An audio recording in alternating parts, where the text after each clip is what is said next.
The Butterfly by Hans Christian Andersen. There was once a butterfly who wished for a bride, and, as may be supposed, he wanted to choose a very pretty one from among the flowers. He glanced, with a very critical eye, at all the flower beds, and found that the flowers were seated quietly and demurely on their stalks, just as maidens should sit before they are engaged.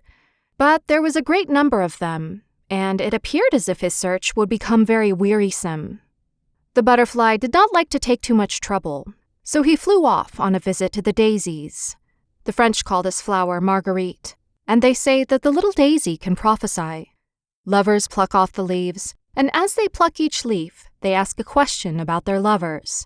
Thus, does he or she love me? Ardently? Distractedly? Very much? A little? Not at all? And so on. Everyone speaks these words in his own language. The butterfly came also to Marguerite to inquire, but he did not pluck off her leaves. He pressed a kiss on each of them, for he thought there was always more to be done by kindness. "Darling Marguerite Daisy," he said to her, "you are the wisest woman of all the flowers. Pray tell me, which of the flowers I shall choose for my wife? Which will be my bride? When I know, I will fly directly to her and propose." But Marguerite did not answer him. She was offended that he should call her a woman when she was only a girl, and there is a great difference. He asked her a second time and then a third, but she remained dumb and answered not a word. Then he would wait no longer, but flew away to commence his wooing at once. It was in the early spring, when the crocus and the snowdrop were in full bloom. "They are very pretty," thought the butterfly. "Charming little lasses, but they are rather formal." Then, as the young lads often do, he looked out for the elder girls. He next flew to the anemones. These were rather sour to his taste. The violet, a little too sentimental. The lime blossoms too small. And besides, there was such a large family of them. The apple blossoms, though they looked like roses, bloomed today, but might fall off tomorrow with the first wind that blew. And he thought that a marriage with one of them might last too short a time.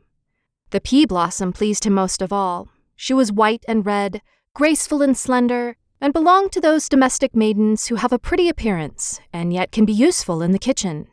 He was just about to make her an offer when close by the maiden he saw a pod with a withered flower hanging at the end. "Who is that?" he asked. "That is my sister," replied the pea blossom. "Oh, indeed, and you will be like her some day," said he, and he flew away directly, for he felt quite shocked. A honeysuckle hung forth from the hedge in full bloom, but there were so many girls like her, with long faces and sallow complexions. No, he did not like her. But which one did he like? Spring went by, and summer drew towards its close. Autumn came, but he had not decided. The flowers now appeared in their most gorgeous robes, but all in vain. They had not the fresh, fragrant air of youth. For the heart asks for fragrance, even when it is no longer young. And there is very little of that to be found in the dahlias or the dry chrysanthemums. Therefore, the butterfly turned to the mint on the ground. You know, this plant has no blossom, but it is sweetness all over, full of fragrance from head to foot, with the scent of a flower in every leaf. "I will take her," said the butterfly, and he made her an offer. But the mint stood silent and stiff as she listened to him. At last she said, "Friendship, if you please, nothing more. I am old, and you are old. But we may live for each other just the same. As to marrying, no. Don't let us appear ridiculous at our age." And so it happened that the butterfly got no wife at all. He had been too long choosing, which is always a bad plan. And the butterfly became what is called an old bachelor. It was late in the autumn, with rainy and cloudy weather. The cold wind blew over the bowed backs of the willows so that they creaked again. It was not the weather for flying about in summer clothes, but fortunately the butterfly was not out in it. He had got a shelter by chance. It was in a room heated by a stove, and as warm as summer. He could exist here, he said, well enough. "But it is not enough merely to exist," said he. "I need freedom, sunshine, and a little flower for a companion." Then he flew against the window pane and was seen and admired by those in the room, who caught him and stuck him on a pin in a box of curiosities. They could not do more for him. "Now I am perched on a stalk, like the flowers," said the butterfly. "It is not very pleasant, certainly. I should imagine it is something like being married, for here I am stuck fast." And with this thought, he consoled himself a little. "That seems very poor consolation," said one of the plants in the room that grew in a pot.